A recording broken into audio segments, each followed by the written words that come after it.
जो शिक्षा की देवी हम लोगों के लिए जो हैं, यानी कि बहुजनों के लिए, वो थी माता सावित्रीबाई फुले। बहुजनों के बीच शिक्षा का अधिकार दिलाने वाले अगर कोई हैं इस देश में तो वही तीन महापुरुष थी, जिसमें पहला सावित्रीबाई फुले थी, दूसरा सुजाता और तीसरा फातिमा शेख। तो हम आज इन तीनों का संयुक्त जयंती यहाँ पर बुद्ध विहार में मना रहे हैं। लेकिन सर आज ही के दिन क्यों तो सरस्वती पूजा है? ठीक है, जो मनुवादी लोग हैं, मनु स्मृति को जो मानते हैं, वो अपना जो मानसिक रूप से गुलाम है, हमारे समाज में भी वो लोग गुलाम लोगों का वो पर्व है। एक्चुअली देवी सरस्वती नहीं थी, एक्चुअली देवी हमारी थी सावित्रीबाई फुले, और इन्हीं को दबाने के लिए वो बनाया गया है काल्पनिक रूप से।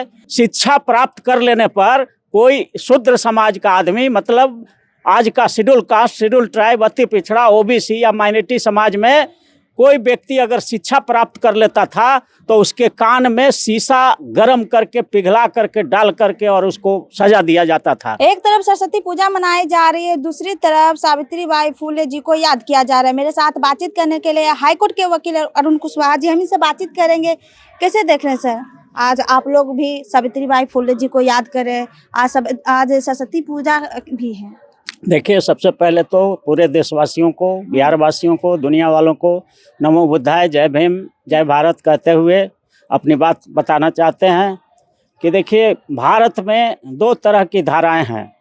एक धारा वो है जो मनु स्मृति से चलती थी पहले, और दूसरी धारा है जो भारत के संविधान से चलता है।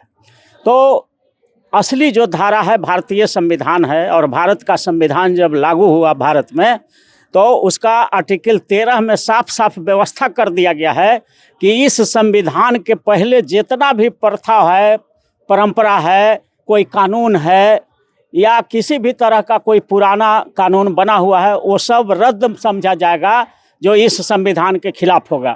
तो आर्टिकल 13 में मनु स्मृति जैसे जितने भी ग्रंथ जो कानून बने हुए थे पहले मनुवादियों के द्वारा, वो सबको भारत के संविधान के आर्टिकल 13 में रद्द कर दिया गया है। वो अब फंक्शन में नहीं है।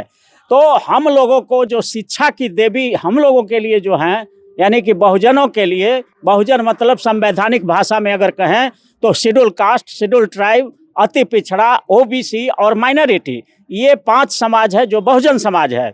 तो इन पांचों को शिक्षा से हजारों हजार वर्ष से वंचित रखा गया था। शिक्षा प्राप्त कर लेने पर कोई शूद्र समाज का आदमी, मतलब आज का शेड्यूल कास्ट, शेड्यूल ट्राइब, अति पिछड़ा, ओबीसी या माइनॉरिटी समाज में कोई व्यक्ति अगर शिक्षा प्राप्त कर लेता था तो उसके कान में शीशा गर्म करके पिघला करके डाल करके और उसको सजा दिया जाता था। तो इन सब गैर मानवतावादी कानूनों को भारत के संविधान में ख़त्म कर दिया गया। तो हम लोगों को जो शिक्षा के लिए, प्रचार प्रसार के लिए पूरे भारत में जो अलख जगाया वो थी माता सावित्रीबाई फुले। पहला महिला थी जिन्होंने शिक्षा, महिलाओं को शिक्षा, अन्य गरीबों की शिक्षा, शूद्रों को शिक्षा देने का काम शुरू की। तो उन पर तरह तरह का प्रताड़नाएं उस समय किया गया। उनको क्या क्या नहीं झेलना पड़ा। मनुस्मृति वाले लोगों ने तरह तरह से उन पर अत्याचार किया, कीचड़ फेंके, उनको रोका गया, मारपीट किया गया, पढ़ाई पर बंदिश लगाया गया कि आप मत पढ़ाइए महिलाओं को, लड़कियों को। तो हमारे लिए असली जो सरस्वती है, देश के 120 करोड़ बहुजनों के लिए, 120 करोड़ अनुसूचित जाति, जनजाति, अति पिछड़ा, ओबीसी और माइनॉरिटी समाज की असली सरस्वती हमारी जो है वो माता सावित्रीबाई फुले हैं।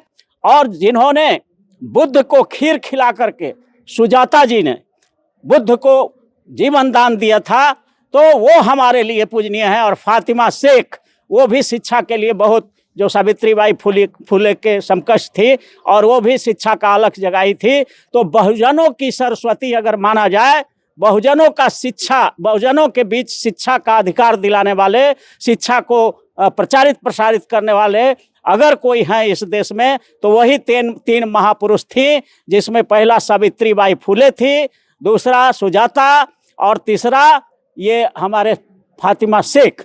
तो हम आज इन तीनों का संयुक्त जयंती यहाँ पर बुद्ध विहार में मना रहे हैं। और बिहार भर के और देश भर के 120 करोड़ जो अनुसूचित जाति हैं, जनजाति हैं, अति पिछड़ा हैं, ओबीसी हैं, माइनॉरिटी समाज के लोग हैं, इन सारे 120 करोड़ बहुजनों से हम अपील करना चाहते हैं कि आप भी जहां कहीं भी हैं, शिक्षा की हमारी जो देवी हैं सुजाता, हमारी देवी हैं सावित्रीबाई फुले, शेख फातिमा, इन लोगों का जयंती मनाइए और इनको शिक्षा का प्रचारक और प्रसारक, शिक्षा की हम लोग अगर पूजा करते हैं तो सबसे पहले इन लोगों का पूजा होना चाहिए। इसी संकल्प के साथ यहाँ मनाया जा रहा है जयंती। लेकिन सर आज ही के दिन क्यों तो सरस्वती पूजा है? ठीक है, जो मनुवादी लोग हैं, जो भारत के संविधान को नहीं मानते हैं, मनुस्मृति को जो मानते हैं, वो अपना जो मानसिक रूप से गुलाम है, हमारे समाज में भी, मतलब शेड्यूल कास्ट, शेड्यूल ट्राइब, अति पिछड़ा, ओबीसी और माइनॉरिटी में भी जो मनुस्मृति के गुलाम हो चुके हैं, वो लोग गुलाम लोगों का वो पर्व है। और जो आज़ाद हो चुके हैं, भारत के संविधान को लागू होने के बाद जो लोग आज़ाद हो गए हैं, उनके लिए असली उनके लिए सरस्वती कह लीजिए, शिक्षा की देवी कह लीजिए, तो यही तीनों हैं, सावित्रीबाई फुले हैं, सुजाता हैं और शेख फातिमा हैं, और उन्हीं का हम संयुक्त तत्वाधान में जयंती मना रहे हैं। नहीं लग रहा सर कहीं ना कहीं किसी एक धर्म को टारगेट किया जा रहा है? नहीं, टारगेट नहीं किया जा रहा है, ये अपने धर्म का हमारा प्रचार है।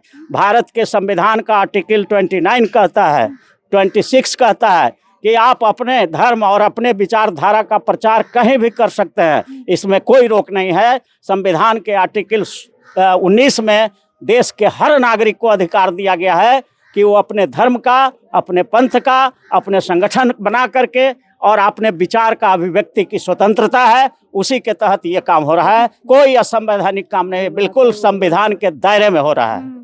लेकिन कहीं ना कहीं आप तो कॉपी कर रहे हैं, और देखिए जो मना रहे हैं सरस्वती पूजा, तो आप क्या कहना चाह रहे हैं? वो गुलाम है? हम लोगों का कॉपी ये इन लोगों ने किया है, इतिहास को बदलने का प्रयास किया है।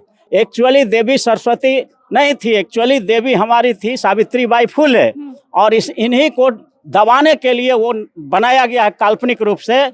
तो हम सच्चे शिक्षा की जो देवी है भारत में, सावित्रीबाई फुले, उनका जयंती हम लोग आज मना रहे हैं। और पूरे देश में ये संदेश जा रहा है कि हम 120 करोड़ जो बहुजन समाज हैं, एससी हैं, एसटी हैं, मोस्ट बैकवर्ड हैं, ओबीसी हैं, माइनॉरिटी हैं, सब एकदम चट्टानी एकता के साथ खड़ा हैं। और अब हमारे लिए इस देश में परिवर्तन की लहर चल चुकी है और बहुत तेजी से हम लोगों का साम्राज्य स्थापित होगा। साम्राज्य का मतलब संवैधानिक दायरे में न्यायपालिका पर हमारा कब्जा होगा, कार्यपालिका पर कब्जा होगा, विधायिका पर होगा, और नेशनल मीडिया पर सत्ता का जो चारों पावर हाउस है उसमें हम 90% हैं, तो 90% हिस्सेदारी ले करके रहेंगे। इसलिए हम बार बार कहते हैं कि सुप्रीम कोर्ट और हाई कोर्ट में आरक्षण दलित पिछड़े वर्गों का संवैधानिक हक है और हम इसे हासिल करके रहेंगे। सर आप बोल रहे हैं कि इस देश का मूल निवासी बहुजन है, तो बहुजन को अभी भी तो की गए सर मुंडवा दिया जाता है, घोड़ी पर नहीं चढ़ने दिया जाता है, कैसा मूल निवासी? ये बिल्कुल ये अपराध के श्रेणी में आता है। इसके लिए बहुत सारे कानून बने हुए हैं, schedule caste, schedule tribe prevention of atrocity act बना हुआ है, इंडियन पेनल कोड बना हुआ है, क्रिमिनल प्रोसीड्योर कोड। अगर कोई अपराध करता है तो उस पर एक्शन होता है। इसलिए भारत का संविधान चलता है, यहाँ पर किसी का राज नहीं है, प्रधानमंत्री का भी राज नहीं है, राष्ट्रपति का भी राज नहीं है, चीफ जस्टिस ऑफ इंडिया का राज भी नहीं है, जजेज का भी राज नहीं है, नेता का भी राज नहीं है। यहाँ रूल ऑफ लॉ है, कानून का राज है। कानून का राज का मतलब भारत के संविधान का राज है, और कानून जो कहेगा वो देश के हर नागरिकों को मानना होगा, क्योंकि भारत के संविधान के आर्टिकल 14 में लिखा हुआ है कि equal protection of law and equality before law. कानून के समक्ष देश का हर नागरिक बराबर है, इसलिए बराबर का हक है। बहुजन जागरूक है? बहुजन सब जागरूक है, नहीं जागरूक होता तो आज देख रहे हैं, भले ही हमारे लोग तो देखिए ऐसा हो गया है कि आज राष्ट्रपति, प्रधानमंत्री, गृह मंत्री, मुख्यमंत्री, गवर्नर सब है बहुजन समाज का। भले ही वो लोग मानसिक रूप से गुलाम है और उनको आगे कर दिया गया है, लेकिन है तो हमारा ही आदमी। लेकिन अब जो है असली को लाना है, और ये जो नकली है गुलाम लोग जो हैं उन लोग को हटाना है, और असली बहुजन जो है, असली एससी, एसटी, ओबीसी, माइनॉरिटी का जो असली नेता है उसको सत्ता के चारों पावर हाउस में लाना है। इसी के लिए आज हम लोग यहाँ पर समारोह कर रहे हैं। जी बहुत बहुत धन्यवाद मेरे साथ बातचीत करने के लिए। हाईकोर्ट के वकील अरुण कुशवाहा जी थे। बाकी इस पूरी बातचीत पर आपकी क्या राय कमेंट बॉक्स में जरूर बताइएगा। धन्यवाद।